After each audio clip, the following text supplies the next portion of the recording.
Hello guys, welcome on a daily analytical report. My name is Tomasz Wiśniewski, I'm a chief analyst in Alpari Research and Analysis, and welcome to a daily analytical report with Alpari. Today we do have much stronger indexes. DAX is climbing higher. DAX is doing very good. Well, it was doing very good at the beginning of the session. Now they are retracing a little bit. What is more, we do have a weaker euro. And a weaker euro has contributed to the, well, experts are explaining this as a political risk coming from France, but for me this explanation is good as any.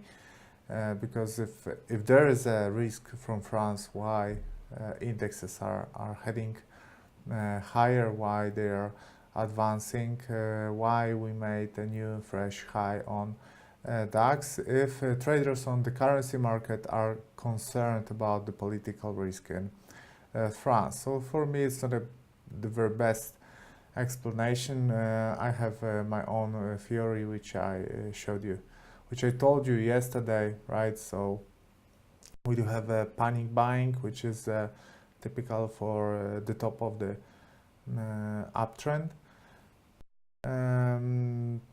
Traders on the currency market are more careful, they are more cautious. There's no bubble on the currency market, but there is one on stocks. And what we're seeing now is just the result of, it's a typical behavior during the bubbles. Let me show you charts, but before that, a few words from the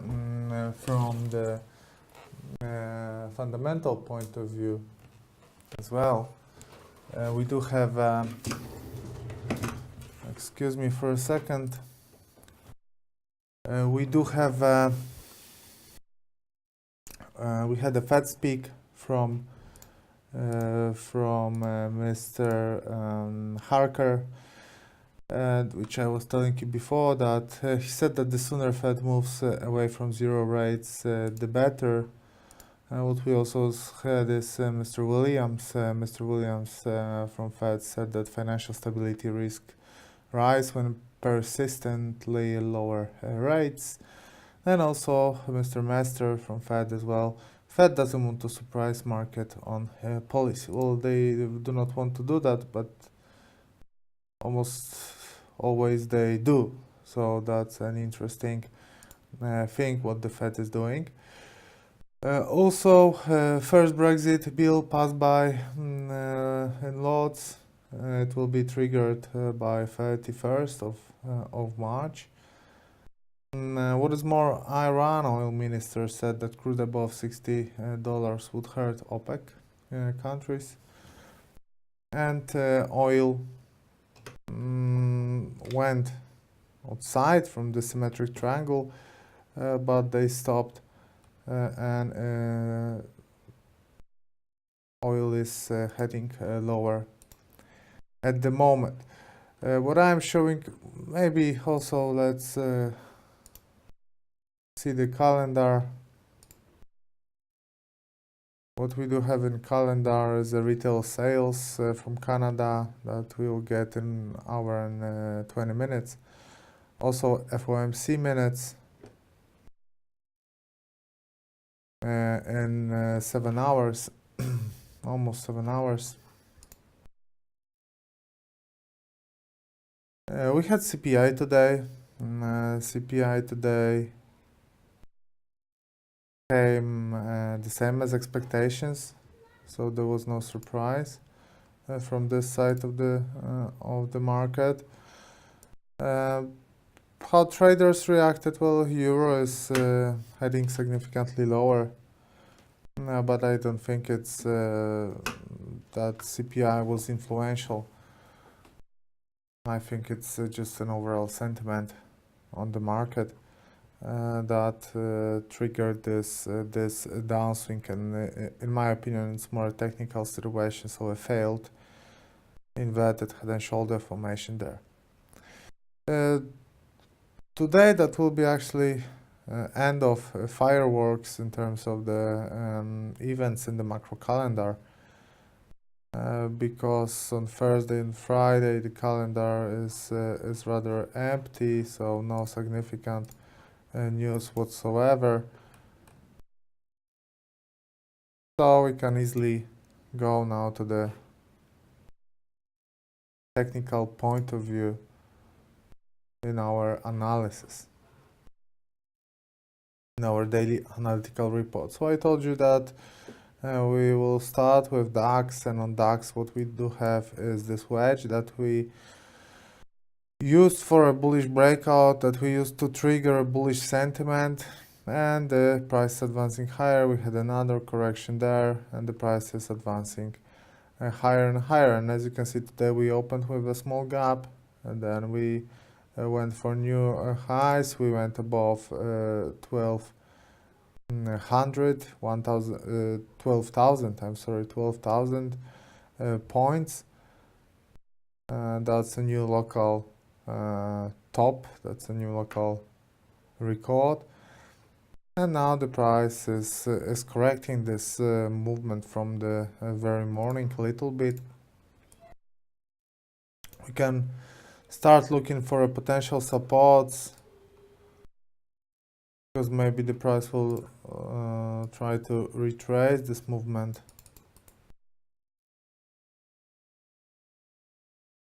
Okay, we do have a correction here. Maybe they will try to make the same correction here again, and let's say bounce from this trend line as well. So that's a potential place where the price can stop if you think that there will be correction. Let me show you oil. Oil bounced from this horizontal resistance that we warned you that it can be important, and it was. As you can see, there was a breakout here, which now can be considered as a false breakout. The price went inside the symmetric triangle again, and what happens in such situations is a very likely movement here to the lower line of the symmetric triangle. So this scenario is very likely here at the moment. Excuse me for a second.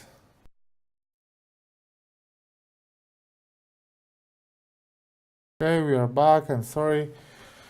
Everything is right now. So what do we have here is the oil, Brent, with a possible downswing here because of the false breakout, and that stopped on a horizontal resistance here. So that's our the most likely scenario for the next few days, maybe weeks, in our opinion.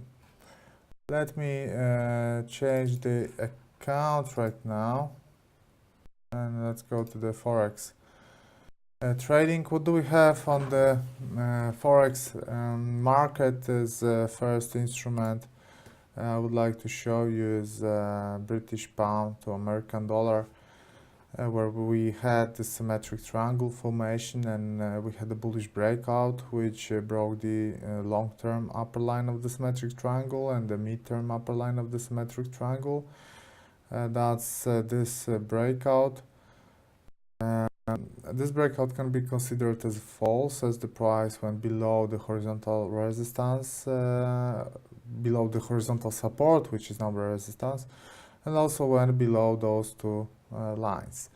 The most probable scenario here is that the price will get to this lower line of the symmetric triangle.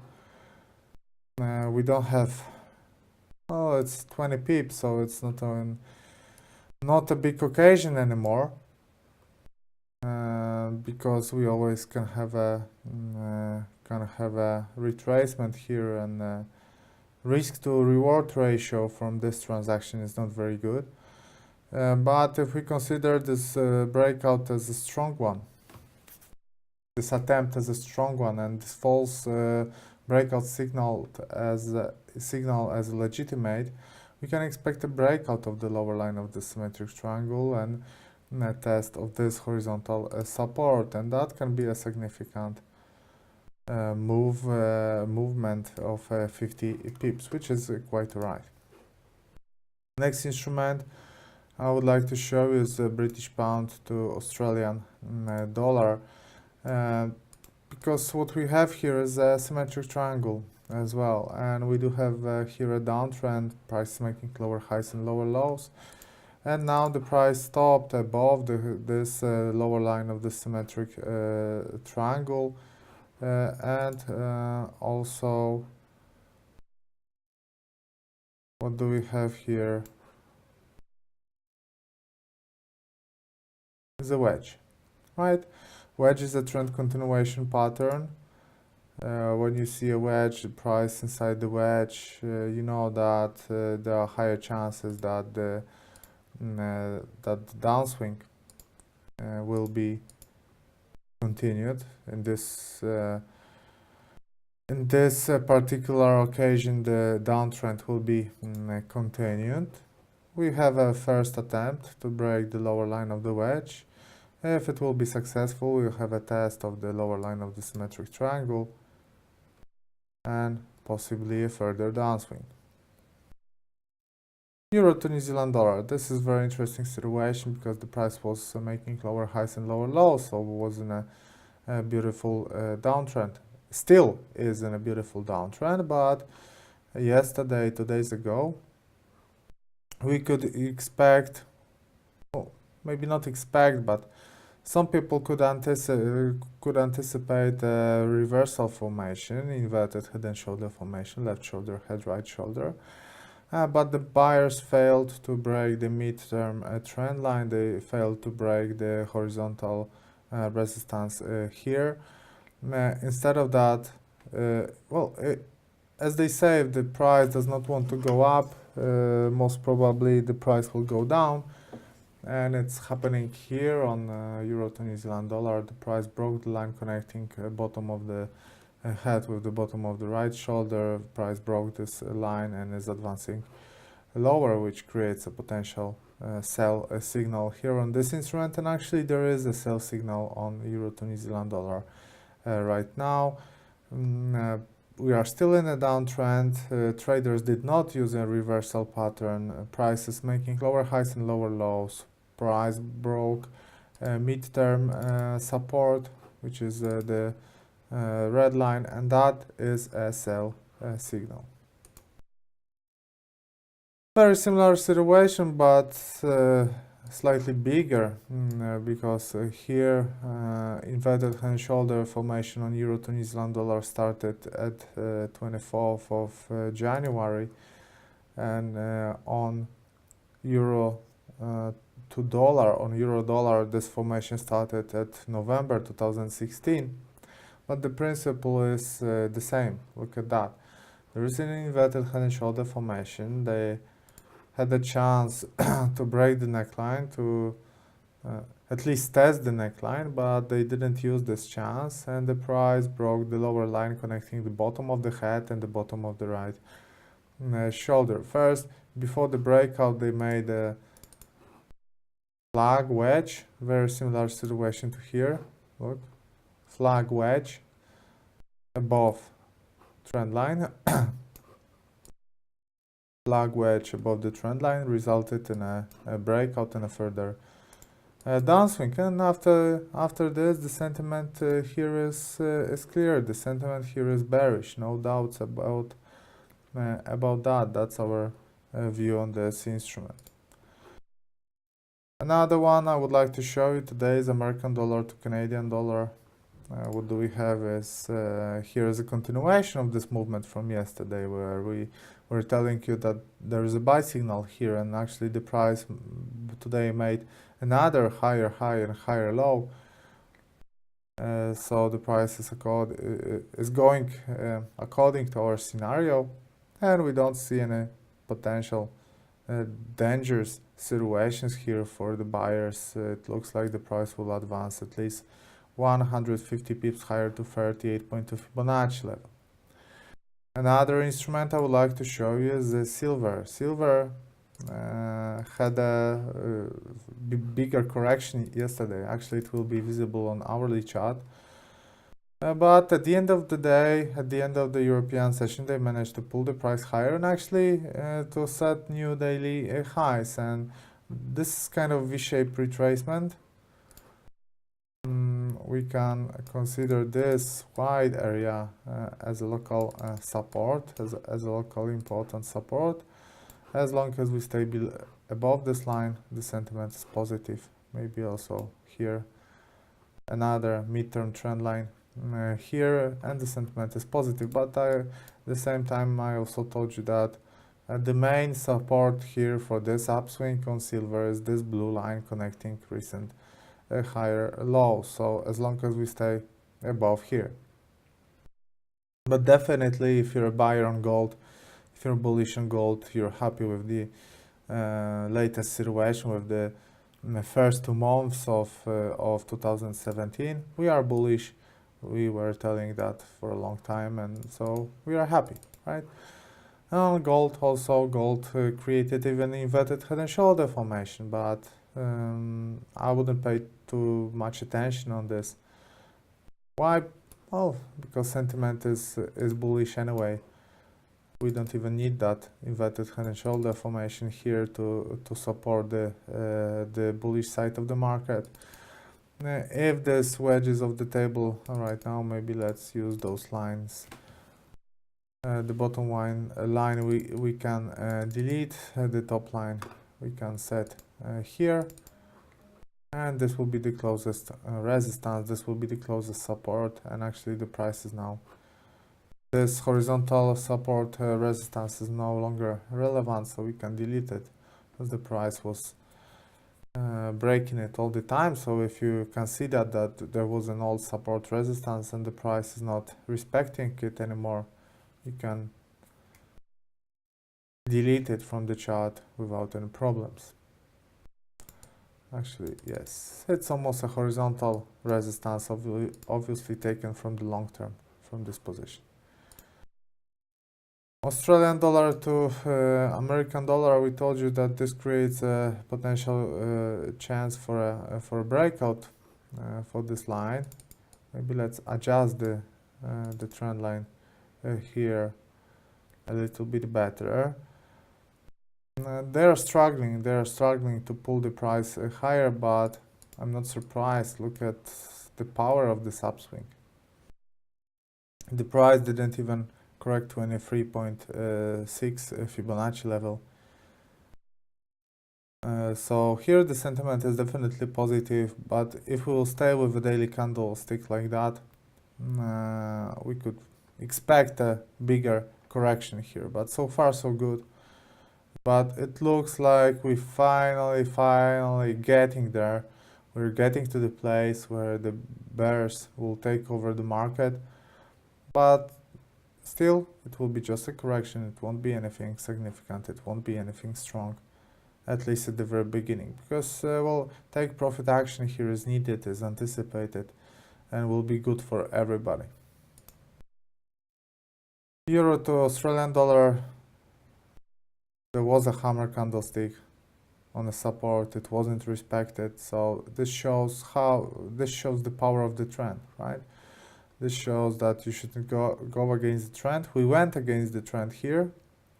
Because of the good risk to reward ratio, we managed to earn some money. But that was a short-term trade. We always will say, we will always repeat that going against the trend is very risky and that you shouldn't do that. Canadian dollar to Japanese yen, because of the fact that Japanese yen is stronger, we are struggling here with a bullish continuation. Here we are also bullish, but here we closed our position somewhere here. Now we don't have a signal, but we're gonna watch this pair very carefully and we will wait for the further situation to develop. In our opinion, the price should go higher, but at the same time, again, we are traders. We trade what we see. If we will see a bearish breakout, why not? We can go short as well. You as a trader can earn money both ways. Remember that. New Zealand dollar to American dollar stopped on an important horizontal resistance here. First they bounced from the important resistance, then they stopped on an important support, so we closed on a kind of a side trend. Breaking the support will be another bearish signal like this one, where there was a bearish signal because the price touched the horizontal resistance, and again we warned you about this possibility. British pound to Swiss franc. Swiss franc is weaker in the last few days, and if when British pound was struggling here and for example here, British pound with Swiss franc is doing alright. Here, instead of symmetric triangle, where there is a symmetric triangle, but in the same time it looks very promising as an inverted head and shoulder formation. But the problem with this, with going long here, the problem with this situation is that buying British pound in this sentiment, in this global sentiment, especially on euro dollar, is very risky. Well, don't get me wrong, in the midterm and long term I'm very positive about British pound. But again, in the same time, I see what's going on the pound. So now it's not a good environment to buy. Generally, I'm positive. I have a positive sentiment here on pound. But I'm looking for a good opportunity, good occasion, good situation, good setup to enter the market with long positions. So far, we do not have this good environment around cable. Sentiment is negative. So I would be afraid to go long on British pound, even when we do have a situation like that. New Zealand dollar to Japanese yen, getting there slowly. Where? To the horizontal support here. If we will have a breakout, actually, if you don't want to wait, you have a support a little bit higher, but I would wait for a breakout of this horizontal line instead of this kind of a trend line. Well, it's a neckline of the double top formation actually. Australian dollar to Canadian dollar. Here we have a trading signal. We have a trading signal today. What trading signal? It's a long trading signal because the price broke long-term resistance, right? There's a long-term resistance. It was a resistance in November. It was a resistance in January. It was a resistance in February. Now it got broken. What is more, after the breakout, we do have a comeback and a test of this level as a support. If you strongly believe that this upswing will be continued, you can go long. If you do not believe in that, do nothing. Why we're not going long? Because here is just a breakout of the resistance. We do not have any other setup. Here situation in the long term on a daily chart is not looking good for me. I do not see anything significant. Well, higher highs and higher lows, right? So you have a higher low, so in the long term you should get higher high. So breaking this horizontal resistance is kind of a first step for a higher high. Also on the lower time frames, what you can see here is an inverted head and shoulder formation, left shoulder, head, and the right shoulder. So yes, maybe there is something here, but in the same time it's not very encouraging for me. But I'm keeping this chart on the screen because if I would see a legitimate bounce here, like a strong bounce with a nice technical pattern, with a nice candlestick on a daily chart, I will consider opening a long position here. But so far, yes, it looks alright, but something's missing. Something is missing. I'm not feeling this setup right now. Euro to Norwegian krone. That's how the perfect head and shoulder formation should look like. Left shoulder, head, right shoulder, breakout of a neckline, rectangle, breakout of the lower line of the rectangle, rectangle again, breakout of from this side trend, and the price is advancing lower and lower and lower. Let me highlight this support here, so it got broken along with the lower line of the rectangle. Here, where is the closest, where is the next support? Well, it is somewhere here, but we shouldn't expect that the price will get there with one swing, right? It's not happening too often. But it looks alright, it looks promising for the sellers. So, to wrap that up, sell signal, sell signal, sell signal, sell signal, buy signal, buy, buy, mixed, sell signal, mixed, mixed, mixed, mixed, buy signal. Okay, that's the situation on the market, on most interesting instruments, on those instruments that we see good trading setups. I hope you enjoyed that. Now a short break, and after that webinar about trading psychology. I hope that you all will attend this webinar, because trading psychology is the most important thing. Also remember that trading and investment in financial markets involves an element of risk. And thanks very much for watching. Follow us on our Twitter account and our website alpari.news.